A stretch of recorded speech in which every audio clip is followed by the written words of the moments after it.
yigit, qarang. Murasi kerakli bo'lgan kosmetikam tugab qopti, kremim. Shunga pul bering, keyin salonga ham boraman. Aka, siz shundoq ham chiroylisiz.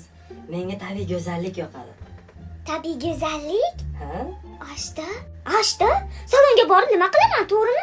Agar salonga borsam, mo'chachlarini bo'yab chiroyli qilib qo'yishadi, oqlari ko'rinmay qoladi. Ayniqsa mana betimga qimmat kremlar olsam, ha? Ashta. Nima keragi bor? Yuzimga tirishlar chiqmay qolmasin. Turish. Endi aytaman-da. Mabodo yuzimga o'qotlar qilsam, ha? Keyin mana ugrilar chiqmay qo'ysa-chi? O'g'rilar? Ha? Mana o'rmonga o'xshagan mo'ylovlarimni aytmaysizmi tabiiy go'zalligini?